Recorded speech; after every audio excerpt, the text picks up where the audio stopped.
우주를 뒤흔드는 별의 대폭발. 일생을 다한 별들이 미세한 먼지와 가스로 변해서 우주 공간으로 퍼져나갑니다.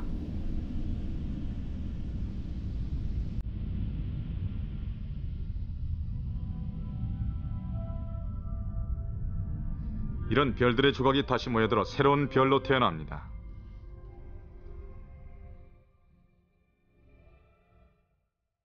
별의 생과사가 거듭되는 가운데 세상을 만들어내는 다양한 물질이 생겨나고 있습니다.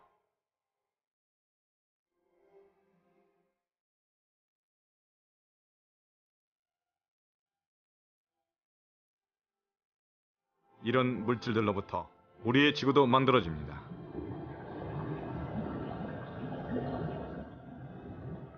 그리고 이 지구엔 생명이 넘쳐나게 됐죠. 우리의 생명에는 별의 생과사가 새겨져 있습니다.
부와 권력의 상징인 황금.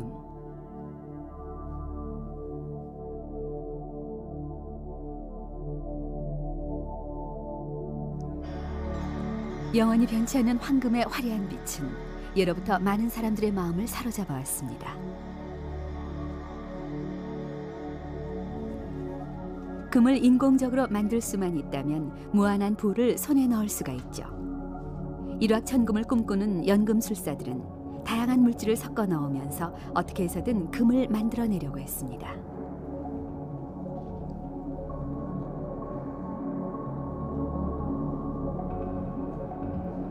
(17세기) 체코의 보헤미아에서 태어난 연금술사 웬첼 자일러는 특수한 분말을 주석에 뿌린 후 금화를 만들었다고 주장해서 귀족의 지위를 얻었습니다. 하지만 200년 후 그가 만든 금화가 가짜임이 드러납니다.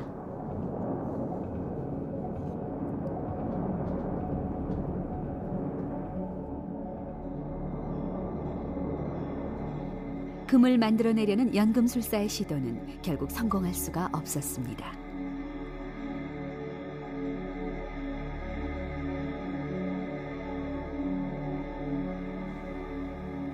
풍성한 자연의 혜택을 받는 우리의 세상. 이 세상은 몇 가지 기본적인 물질로 이루어져 있습니다.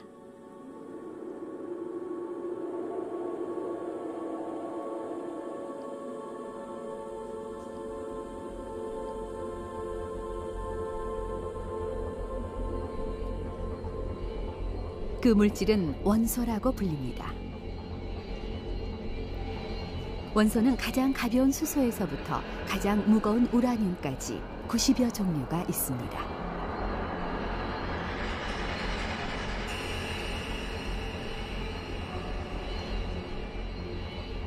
금도 이런 원소의 하나입니다. 세상을 이루고 있는 모든 것들은 이런 원소들이 조합해서 만들어져 있죠. 우리의 생명에게도 없어선 안 될 원소가 25종류에 이릅니다. 연금술사들은 이 세상의 기본이 되는 물질인 원소 그 자체를 인공적으로 만들어내려고 했지만 번번이 실패하고 말았죠.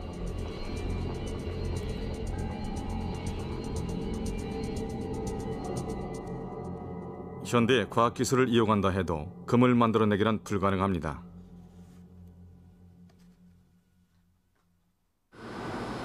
하지만 원소를 만들어내기 위해선 거대한 에너지가 필요하다는 사실이 밝혀졌죠.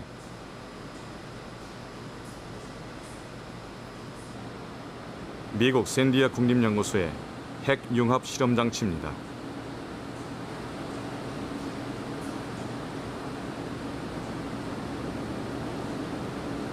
지름 30m가 넘는 거대한 장치로 초고온, 초고압의 세계를 만들어낼 수 있죠.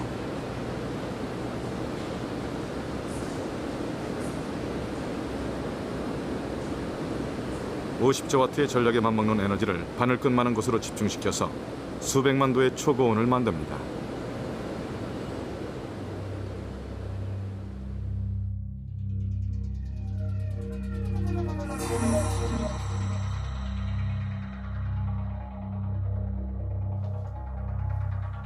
이 초고온의 세계에서 수소 원소를 융합시켜 더욱 거대한 에너지를 발생시킨 후 새로운 헬륨 원소를 만들어내려는 것이죠.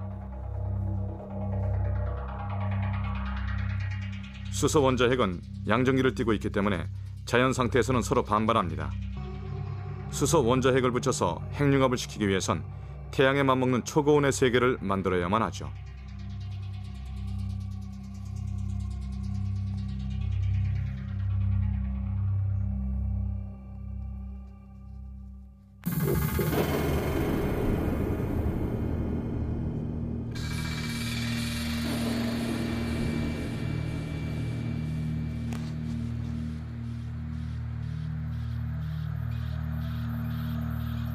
초고온의 세계에선 수소 원자핵이 주위를 고속으로 돌다가 서로 충돌해서 융합합니다. 이렇게 해서 새로운 헬륨 원소를 만들어내게 됩니다. 우리의 태양에서도 같은 반응이 일어나고 있습니다. 거대한 불꽃을 뿜어내는 불덩이 속에서 수소들이 핵융합을 일으키고 있죠.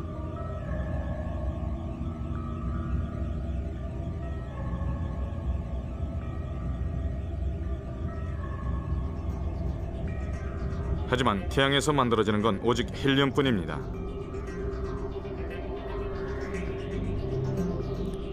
태양의 에너지로도 헬륨보다 무거운 원소를 만들어낼 수는 없으니까요. 금처럼 아주 무거운 원소의 경우엔 태양을 훨씬 뛰어넘는 초고온의 세계가 필요합니다. 우리 인간을 매료시켜온 금. 이 금은 과연 어디에서 어떤 식으로 만들어진 것일까요?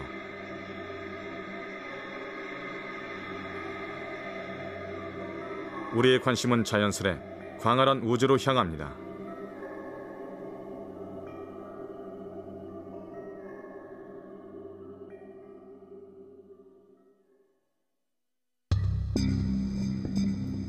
우주 어느 곳에 어떤 원소가 존재하는지를 알아낼探査가 7색깔 무지개 속에 숨겨져 있습니다.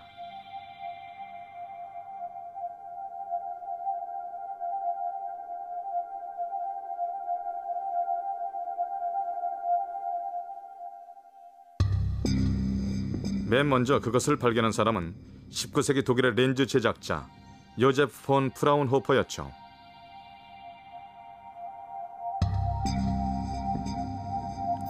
프라운호퍼는 프리즘을 이용해서 태양빛을 7개로 나눈 후 실험실에서 인공적으로 무지개를 만들어냅니다.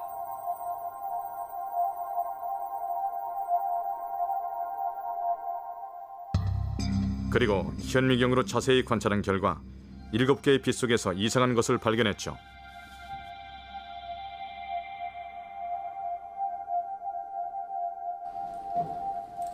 브라운호퍼가 그린 스케치는 소중하게 보관되고 있습니다. Dieses also ist das Fraunhofer Sonnenspektrum. Voilà.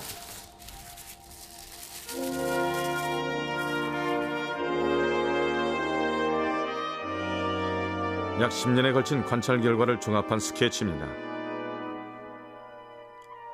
무지개의 7색깔로 나누어진 띠 속에 검은 선이 꼼꼼하게 그려져 있습니다. 그 숫자는 574개에 이릅니다.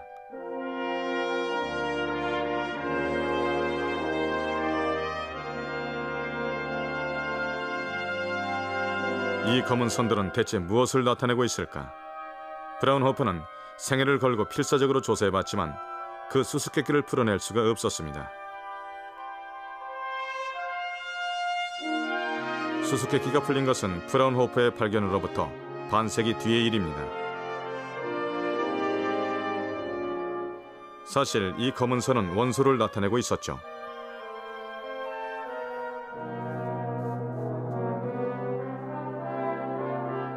태양을 대신한 조명 앞에서 원소의 하나인 나트륨을 태웁니다.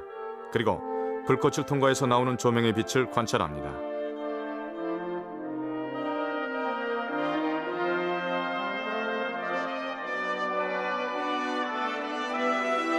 프리즘을 써서 7색깔로 나누면 적색과 황색 사이에 검은 선 한 가닥이 보입니다. 이 검은 선은 나트륨 원소의 존재를 나타내죠.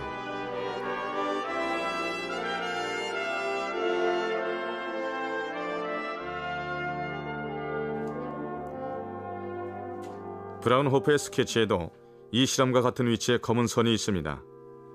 결국 이것은 태양에 나트륨 원소가 있음을 말해줍니다. 이 나트륨과 마찬가지로 스케치에 그려져 있는 검은 선들은 태양에 다양한 원소가 있다는 것을 알려주죠.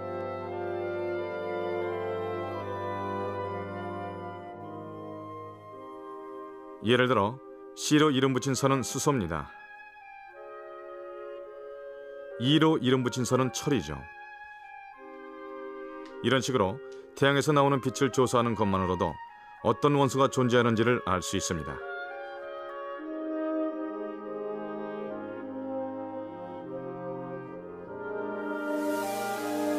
최신의 장비로 태양을 관찰한 결과입니다. 여기에선 브라운호프가 그린 검은 선을 그래프로 나타냈습니다.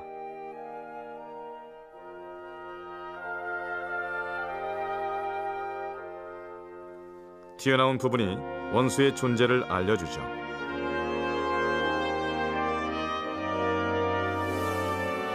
이 부분은 금을 나타냅니다. 이 그래프는 태양에 다양한 원소가 존재함을 알려줍니다.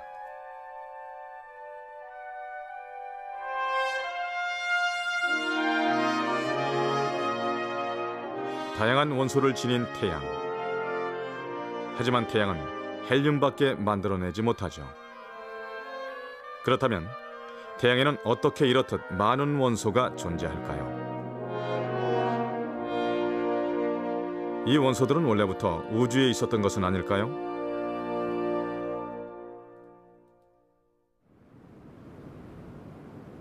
남아메리카 칠레의 안데스 산석. 해발 2,400m의 정상엔 라스 캠파나스 천문대가 있습니다.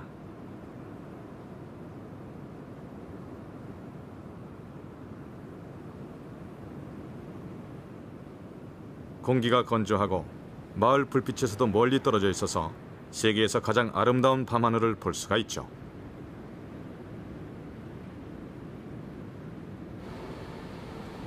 지름 6.5m의 최신식 망원경으로 어렴풋한 별빛조차 놓치지 않으면서 대우주의 수수께끼를 풀기 위해 관측을 계속하고 있습니다.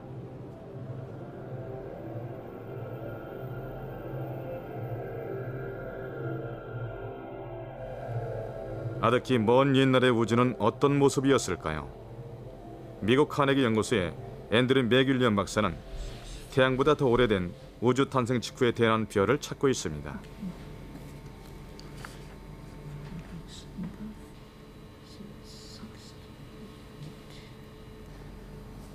그는 그런 별이 발견되면 우주 탄생 당시의 모습을 자세히 알 수 있을 거로 믿고 있죠.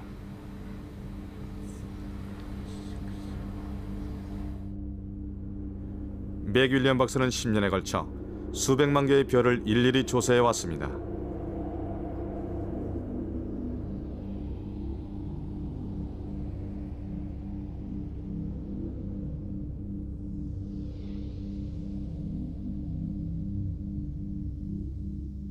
그리고 그는 마침내 그 별을 찾아냈죠.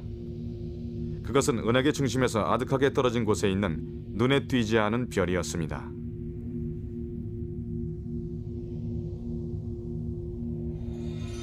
이 별은 CSE 892-052란 기호로만 불립니다.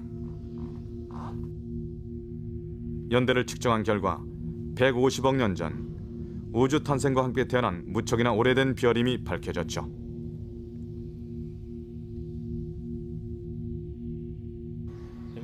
별의 나이를 계산하기 위해서 방사성 원소인 토륨과 우라늄을 근거로 연대를 측정하는 방법을 채택했습니다.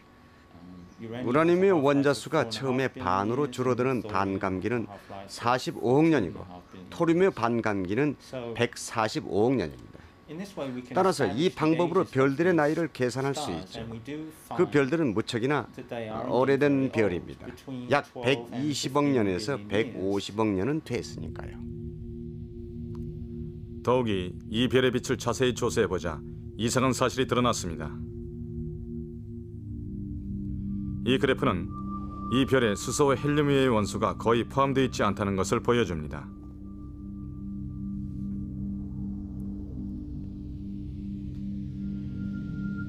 이와는 대조적으로 우리 태양의 그래프는 다양한 원소가 풍부하게 존재함을 보여주죠. 이것은 150억 년 전 탄생 직후의 우주엔 지금과는 달리 수소와 헬륨 이외의 원소는 거의 존재하지 않았다는 사실을 말해줍니다.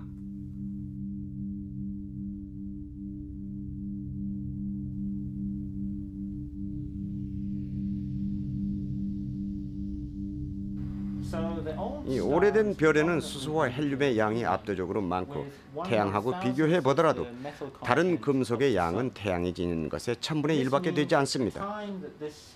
이 별이 탄생할 당시의 은하계는 금속의 양이 태양이 지닌 것의 1000분의 1밖에 안 됩니다. 그리고 이 그래프에서 알 수 있듯이 150억 년 전에서부터 45억 년 전에 이르는 동안 은하계엔 금속들의 종류가 활발하게 늘어났습니다. 그리고 이런 사실을 근거로 해서 이 오래된 별이 태어난 초기의 은하계엔 금속의 숫자가 무척이나 적었다는 것을 알 수 있죠.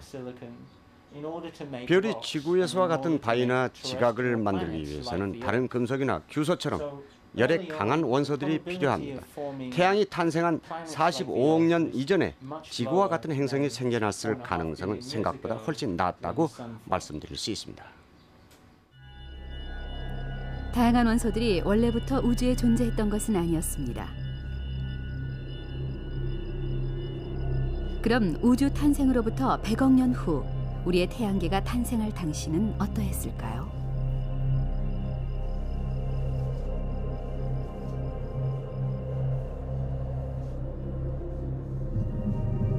46억 년 전 대량의 먼지와 가스가 뭉쳐서 우리의 태양계가 탄생합니다.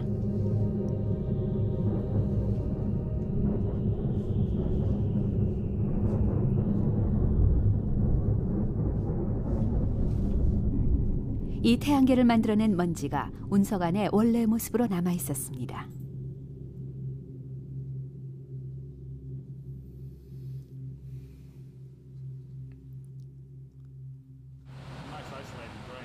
미국 워싱턴시 카네기 연구소에서 이 먼지를 분석 중입니다.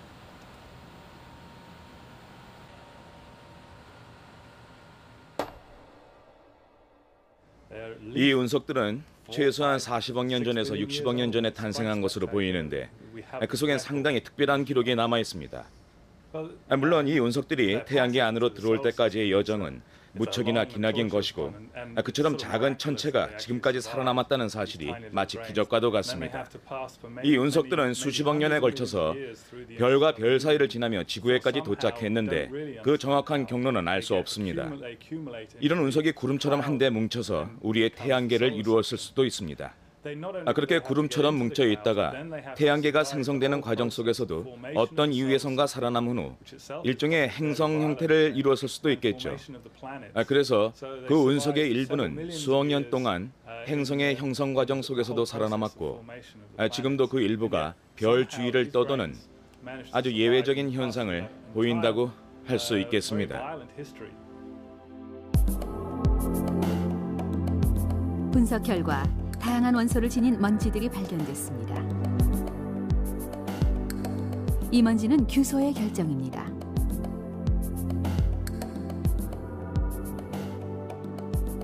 오른쪽의 먼지에는 철과 니켈이 들어있죠. 대량의 탄소가 발견된 먼지도 있었습니다. 46억 년 전 태양계가 탄생할 즈음엔 이미 다양한 원소가 존재하고 있었던 것이죠.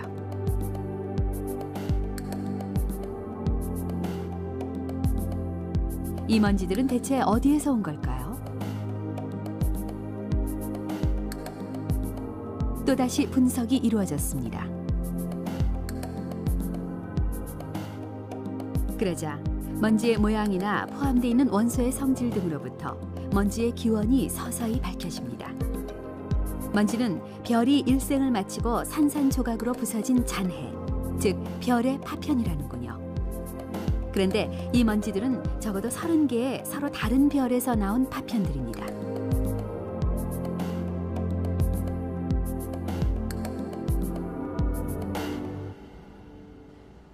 여러 운석들 속에서 발견된 이 먼지들이 30개에서 40개, 어쩌면 그 이상의 서로 다른 별에서부터 나왔다는 것을 입증할 만한 확실한 증거가 있습니다. 그리고 이 먼지들을 자세히 조사해 보면은 기원이 된 별들의 크기나 태어난 연대나 은하계 안에서의 그 별의 위치에 이르기까지 놀라울 정도로 저마다 크게 다르다는 것을 알 수 있죠. 그리고 이런 물질들이 어떤 이유에선지는 몰라도 원시의 태양계 구름 속으로 모여든 후 우리의 태양계를 만들고 더 나아가 우리의 생명을 이루었다는 것이야말로 참으로 놀라운 사실입니다. 끝없이 펼쳐진 우주. 별의 파편들은 이 우주의 어느 곳에서 태어나는 것일까요? 과학자들이 주목하는 것은 행성상 성운으로 불리는 천체입니다.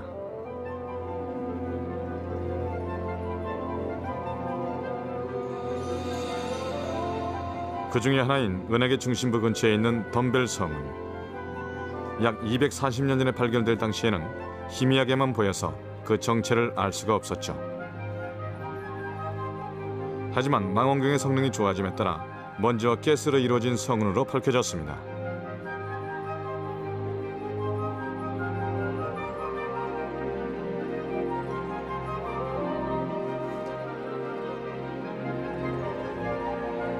그리고 이 성운 중심부엔 작은 별이 있고 그 주위로 먼지와 가스가 퍼지고 있음을 알 수 있었죠.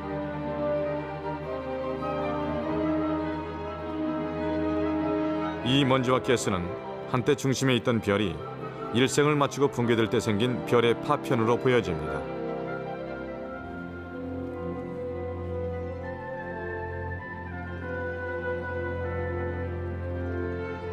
검은고 자리의 링 성운. 태양과 비슷한 크기의 별이 붕괴되면서 생긴 별의 잔해입니다.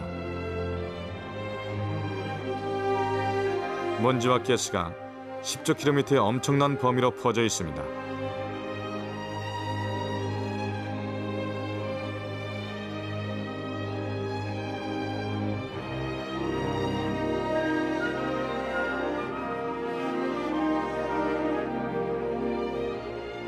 우리의 은하계엔 행성상 성운이 약 1000개가 있는데 그 성운들에서 발생하는 빛을 분석해서 대량의 탄소와 질소 등이 존재함을 알 수 있었습니다. 이렇듯 별의 잔해인 행성상 성운은 새로운 원소가 생겨난 흔적이기도 합니다.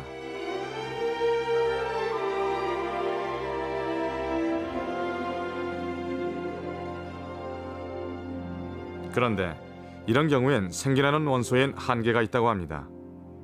이론상으로 산소보다 무거운 원소는 생길 수가 없죠. 그 이유는 과연 무엇일까요?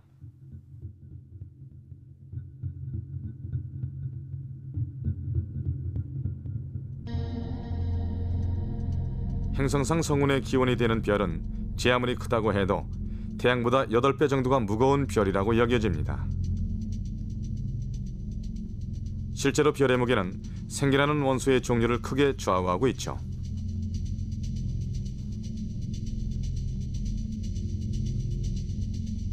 이 빛나는 별의 내부에선 수소가 핵융합을 해서 헬륨을 만들어냅니다.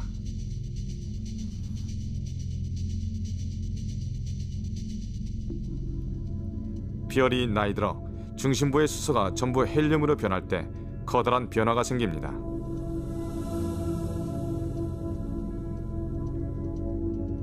중심부의 온도가 높아지고 별이 팽창하기 시작하면서 적색 거성으로 불리는 별로 점차 변모해가는 것이죠.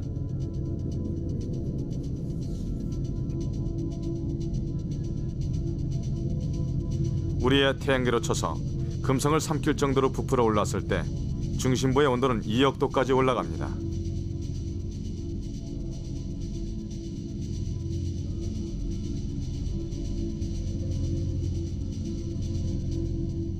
그러면 헬륨이 연달아 핵융합을 해서 새로운 원소가 탄생합니다. 탄소가 생겨나는 것이죠. 여기에 헬륨과 탄소가 핵융합을 해서 산소가 생겨납니다.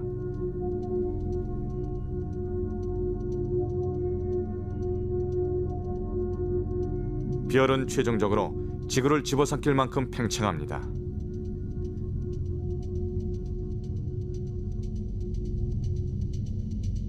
이 시점에서 별은 그 무게 때문에 더 이상 형태를 유지할 수 없게 됩니다. 이젠 온도 상승이 한계에 이르러서 산소보다 무거운 원소를 만들 수가 없죠.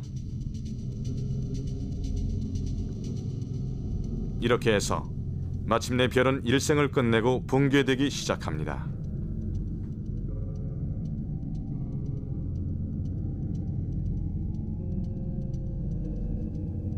원소를 품고 있는 대량의 먼지와 가스가 우주 공간으로 퍼져나갑니다.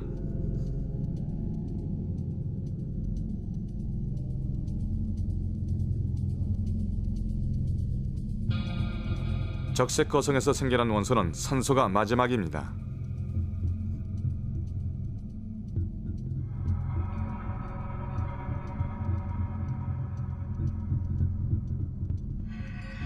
아직은 금처럼 무거운 원소 근처에는 접근하지 못했죠.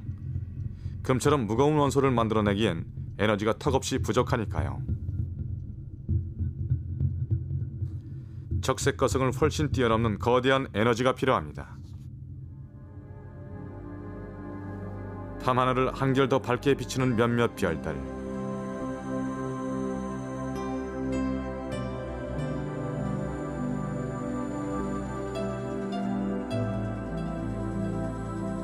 전갈자리 한가운데에서 빨갛게 빛나는 안타레스는 그 크기가 워낙 커서 적색 거성의 3배가 넘습니다. 오리온 자리에 베텔게우스. 이 별은 그보다 훨씬 더 커서 적색 거성의 60배가 넘죠. 과학자들은 이런 별이 일생을 끝마칠 때 적색 거성을 훨씬 뛰어넘는 거대한 에너지가 나올지도 모른다고 봅니다.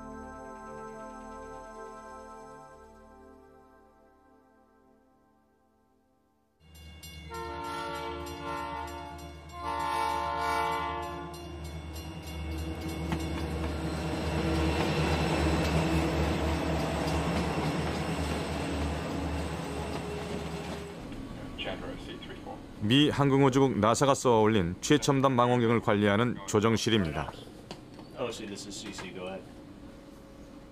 이 망원경은 지상이 아닌 머나먼 우주 공간에 떠 있습니다. 1999년부터 관측을 개시한 챈들러 X선 천문대입니다.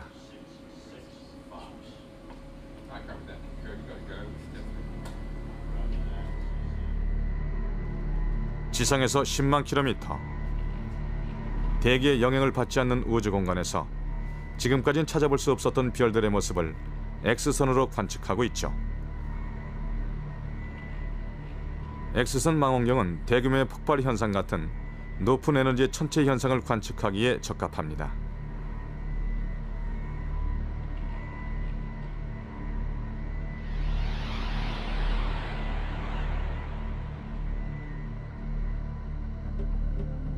이 사진은 보통의 망원경으로 본 어느 은하의 중심부입니다.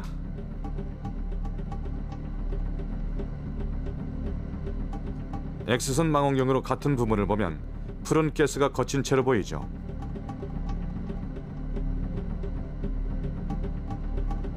차가운 가스가 중심부를 둘러싸고 있는 모습이 선명하게 드러납니다. 이 챈들러 X선 천문대가 거대한 별의 최후를 포착했습니다.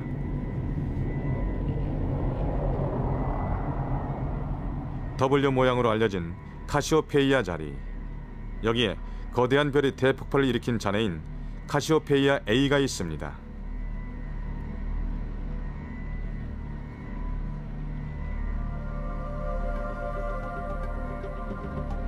거대한 별은 대폭발로 일생을 끝냅니다. 이 천체를 X선으로 보면 광범위하게 퍼져 있는 고온의 먼지와 가스가 비추어집니다.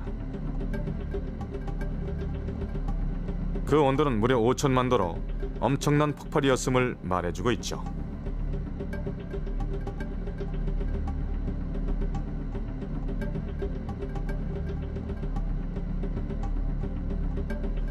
보시는 바와 같이 폭발이 아주 뚜렷한 형태를 띠고 있음을 알 수 있습니다. 이처럼 챈드라 X선 천문대에서는 참으로 놀라운 순간을 포착했고 그 생생한 자료를 보내오고 있죠.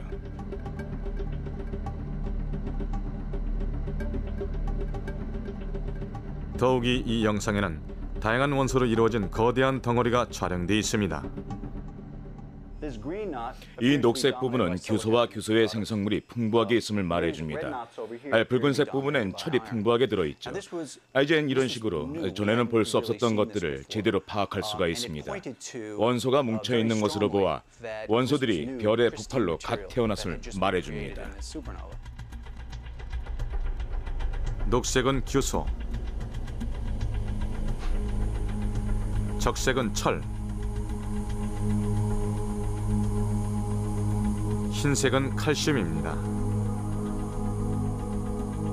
이렇듯 별의 잔해 속에선 태양계 전체와 맞먹는 거대한 원소 덩어리가 보입니다. 적색 거성에선 만들어지지 않던 무거운 원소가 대량으로 생겨난 것이죠. 그리고 이 무거운 원소들이 어떤 식으로 생겨난 것인지 그 자세한 과정이 밝혀지고 있습니다.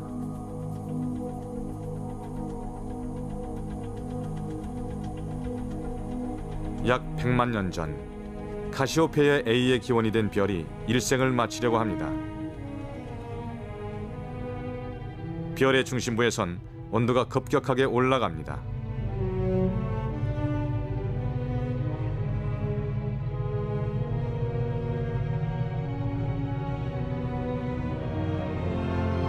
핵융합은 산소에 그치지 않고 한층 더 진행됩니다. 온도가 7억 도를 넘자 네온과 마그네슘이, 30억 도가 되자 규소와 유황, 아르곤과 칼슘이, 그리고 50억 도까지 오르자 철이 생겨납니다.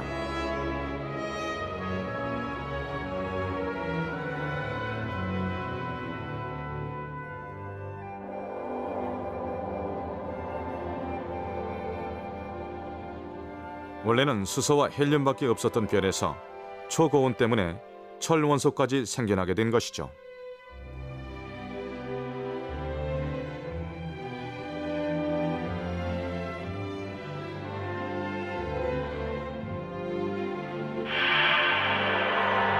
그리고 어마어마한 대폭발이 일어납니다.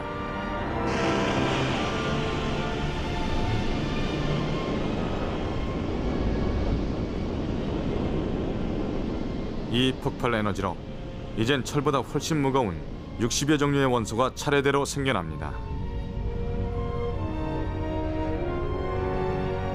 새로 생겨난 원소는 먼지와 가스가 돼서 초속 수천 킬로미터의 엄청난 속도로 우주 공간을 향해 퍼져나갑니다.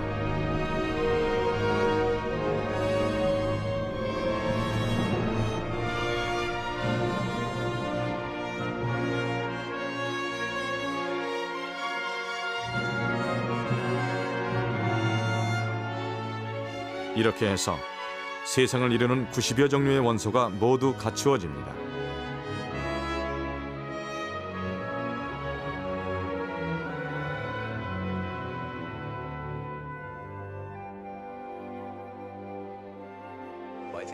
이렇듯 세상을 이루는 모든 원소가 별에서부터 생겨났다는 건 참으로 놀라운 일입니다. 철과 반도체에 쓰이는 규소, 우리가 숨쉬는 산소는 물론 모든 원소는 별에서 만들어진 다음 별과 별 사이에 우주 공간으로 퍼져나간 것이죠. 별에서 생겨난 이들 원소 하나하나가 결국에는 지구와 우리의 생명으로 거듭나기 전까지는 참으로 기나긴 여행을 해야만 했습니다. 그래서 전 늘 그런 걸 생각할 때마다 무한한 감동을 느끼곤 합니다. 별의 폭발로 세상을 이루는 모든 원소가 갖춰졌습니다. 우리의 마음을 사로잡는 금도 생겨났죠. 그런데 사실 금에 대해선 여전히 수수께끼가 남아 있습니다.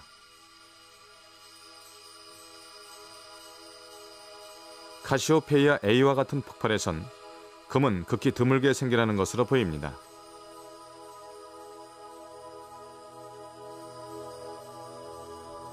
폭발 에너지만으론 우주에 존재하는 금을 전부 만들어내기가 어렵다고 보거나 우주엔 폭발을 훨씬 능가하는 거대한 에너지를 내는 장소가 있다고 보는 과학자도 있습니다.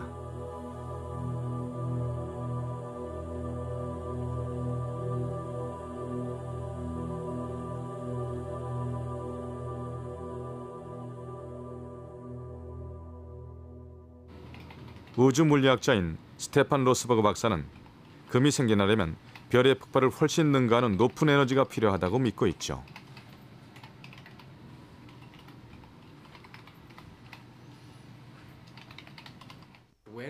우주 그 어디에서 그런 일이 일어날까요? 사람들은 그런 일이 과연 있을 수 있을까 하고 의문을 품어왔는데 그중에 신빙성 있는 설명은 바로 초신성의 대폭발입니다. 아주 엄청난 크기의 별이 폭발하는 것인데 온도와 밀도에서 아주 특별한 조건이 필요합니다. 물론 그런 조건을 맞추기가 무척 까다롭죠. 로스버그 박사는 대폭발 후에 남겨진 특수한 별을 주목하고 있습니다. 그것은 바로 황소 자리에 있는 개성운으로 약 950년 전에 폭발한 별의 잔해입니다.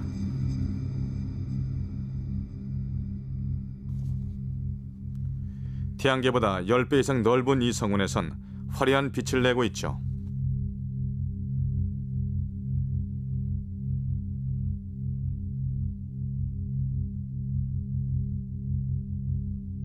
잔해의 중심엔 하얀 점이 보입니다.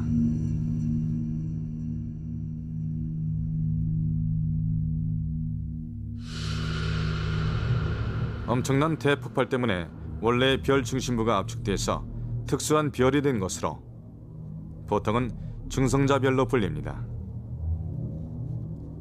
지름이 약 10km인 작은 별이지만 이 별은 숟가락 한 술의 부피에 수십억 톤이나 되는 터무니없이 무거운 물질로 이루어져 있죠.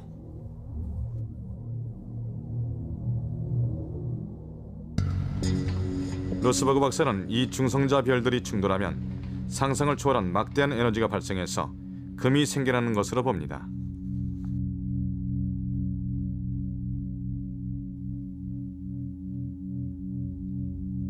박사는 세계 최대급의 계산 능력을 지닌 슈퍼컴퓨터로 모의 실험을 했습니다.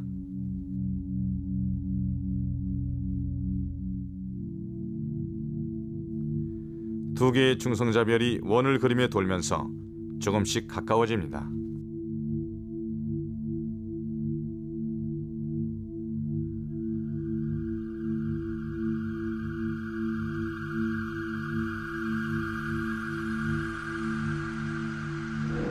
(100km까지) 가까워졌을 때 중력의 균형이 일제히 무너져서 충돌하기 시작합니다. 충돌 중심부의 온도는 1조도로 우주에서 가장 높은 온도의 세계입니다. 각각의 별을 이루고 있던 물질들은 산산조각으로 부서지면서 거대한 소용돌이를 그리며 멀리까지 흩날립니다.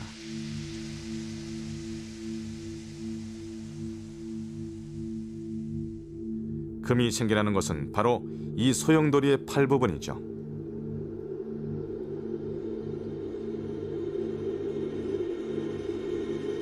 물질들은 격렬하게 충돌하며 순간적으로 금으로 바뀌면서 우주 공간으로 퍼져나갑니다.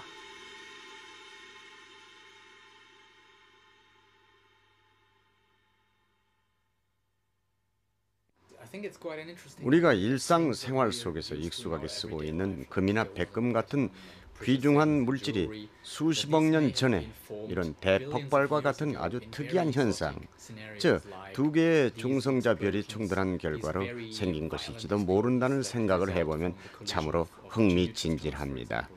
이처럼 엄청나게 높은 밀도와 막대한 온도, 상상을 초월한 속도를 지닌 대폭발 속에서 우리가 날마다 쓰고 있는 금속과 여러 물질들이 생겨났을지 모릅니다. 네, 물론 금이나 백금 같은 원소들은 지구상에선 너무도 소중한 것들입니다. 이와 같은 물질들은 중성자 별의 충돌이라는 아주 보기 드문 현상으로부터 생겨났을 가능성이 있습니다. 실제로 두 개의 중성자 별이 공통의 중심을 갖고 그 주위를 도는 연성계를 이루기도 힘들고 그 두 중성자 별이 충돌해서 원소를 만들어내는 것 또한 무척이나 보기 드문 일이죠. 우주에서 이런 현상은 좀처럼 일어나기 어렵습니다. 이렇듯 금은 이 지구상에선 대량으로 만들어낼 수도 없고 너무도 귀하기 때문에 그만큼 비쌀 수밖에 없는 물질입니다. 150억 년의 우주 역사는 하나하나의 별들이 원소를 만들어낸 역사입니다. 탄생 직후의 우주는 수소와 헬륨만의 세계였죠. 어느 순간 갑자기 별들이 일제히 탄생합니다. 하얀 점은 별이고 반짝이는 빛은 별의 폭발을 나타냅니다. 별의 폭발은 끊이지 않고 계속됩니다.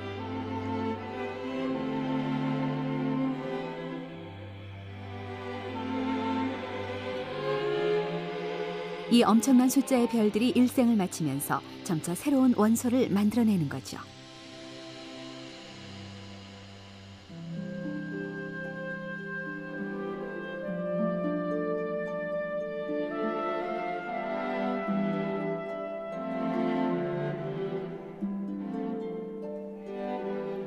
서서히 부풀면서 붕괴돼가는 행성상 성운. 대폭발을 일으키며 흩날리는 거대한 별들. 서로 충돌해서 산산조각으로 부서지는 중성자별.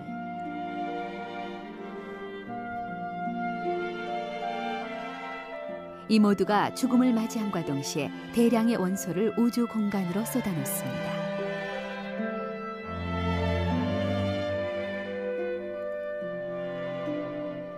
수소와 헬륨으로 시작한 우주가 이러한 별들의 죽음을 통해 다양한 원소로 가득한 우주로 변모해 온 것입니다.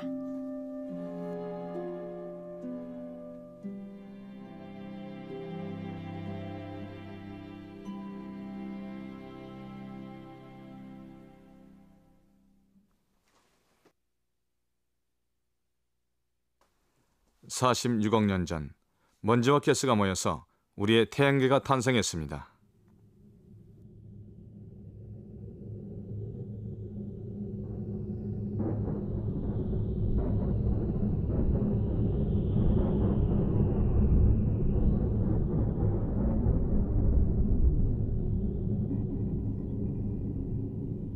여기에도 별의 죽음이 관련돼 있음이 밝혀졌습니다.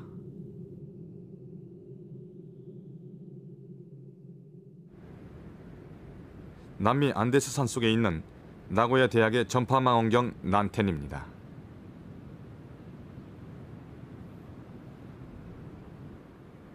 이 망원경은 지름 4m의 소형이지만 세계 최고의 감도를 자랑합니다.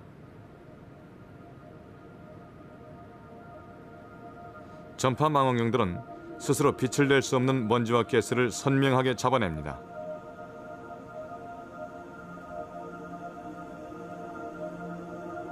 무척이나 건조한 기후인 안데스 산속은 우주에서는 미약한 전파를 관측하기엔 더없이 좋은 것이죠.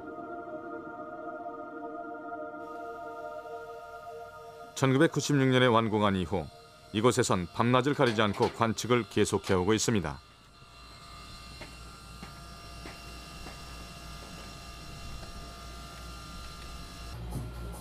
난텐 망원경은 은하계 안에서 먼지와 가스가 어떻게 모이는지를 조사하고 있죠.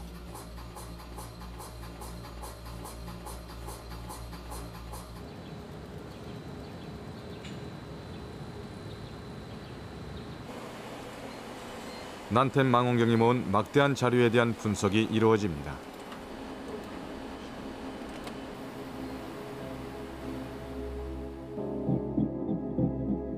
남반구에서 보이는 은하입니다. 여기에 난텐 망원경으로 관측한 영상을 겹쳐 넣습니다. 은하의 화살표 부분, 단지 캄캄한 어둠으로만 보이던 이곳이 전파 망원경으로 관측하면 먼지와 가스로 가득 차 있음을 알 수가 있죠.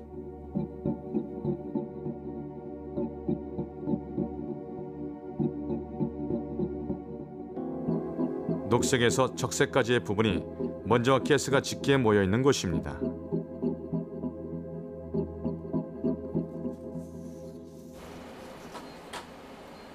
난텐 관측팀 책임자인 후쿠이 야스오 교수입니다.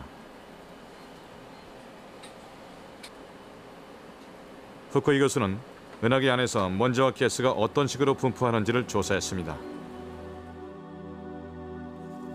그러자 이 먼지와 가스가 이상한 형태로 모여 있음을 알 수가 있었죠.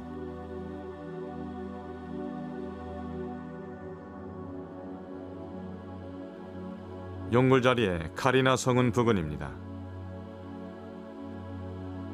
자료를 근거로 해서 먼지의 분포를 3차원 영상으로 나타내보죠.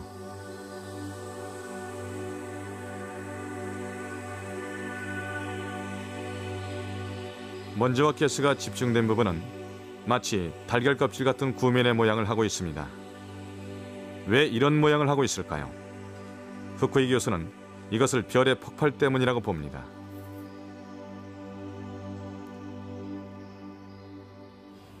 예를 들어 무척이나 커다란 에너지를 지닌 폭풍이 은하계 안으로 점점 다가오고 있는 것을 떠올리시면 됩니다. 그런데 은하계는 여러 가지의 희박한 가스가 있습니다. 별의 폭발 이전부터 존재해온 옅은 가스죠. 이런 옅은 가스가 폭풍 때문에 점점 압축됩니다. 그 압축에 의해 밀도가 10,000배에 이르는 초고압 가스로 압축돼서 짙어진 것이죠. 맨 처음 우주 공간엔 먼지와 가스가 10개 퍼져 있습니다. 여기에 별의 폭발이 일어납니다. 그런데 이 폭발 에너지는 엄청난 충격파를 낳죠.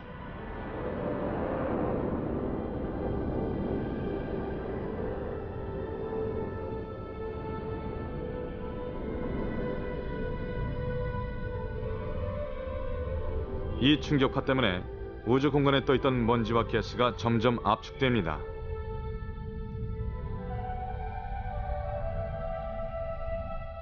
별의 폭발이 쉬지 않고 되풀이됨에 따라 차츰 먼지와 가스가 짙어진 부분이 생겨납니다. 이런 별의 폭발이 우주 공간으로 10개 퍼져가는 먼지와 가스를 끌어들여서 한 덩어리로 만드는 역할을 한 것이죠.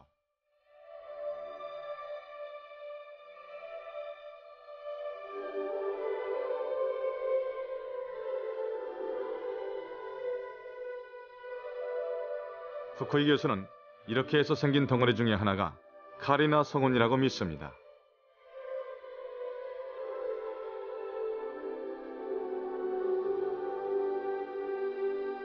그런데 이 카리나 성운을 관측하자 짙게 모여있던 먼지와 가스 속에서 몇몇 별이 탄생하고 있었습니다.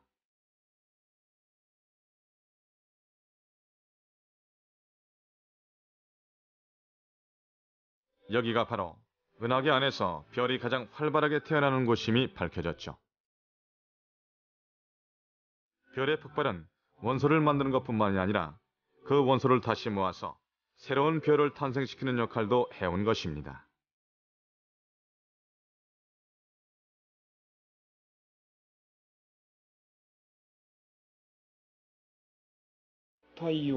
이곳에서 태양보다 수십 배나 무거운 별들이 200개, 300개나 되는 숫자로 일제히 태어나고 있는 모습을 발견했습니다. 그러니까 어떤 의미에선 별은 폭발 때문에 죽음을 맞이하지만 그 죽음에 의해 주변의 가스가 압축되고 집중되면서 매우 짧은 시간에 다음 세대의 별들이 생겨나기도 합니다. 아무래도 여기에선 그런 일이 일어나는 것 같습니다. 난텐 전파 망원경으로 5년에 걸쳐 관측한 결과 우리의 은하계에서 별의 폭발 때문에 생겨난 달걀 껍질 모양의 구조 수십 개를 찾아냈습니다. 이 껍질 모양의 구조가 새로운 별의 탄생에 중요한 역할을 하고 있었던 것이죠.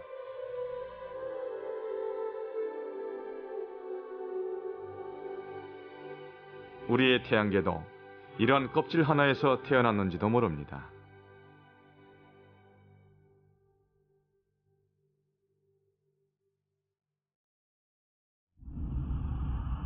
46억 년 전 대량의 먼지와 가스가 모여들면서 태양계가 태어나려고 합니다. 별의 죽음으로 생겨난 무수한 별의 파편이 광활한 우주를 여행한 끝에 여기로 모여든 거죠.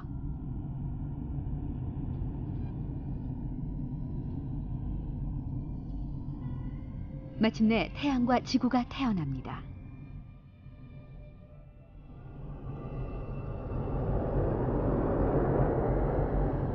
우리의 생명을 이루는 하나하나의 원소도 죽음을 맞이한 별의 초고온 세계에서 태어났습니다. 광활한 우주에 펼쳐져 있는 숱한 별들로부터 아득한 시간과 끝없는 거리를 초월해서 우리한테 전해진 거죠.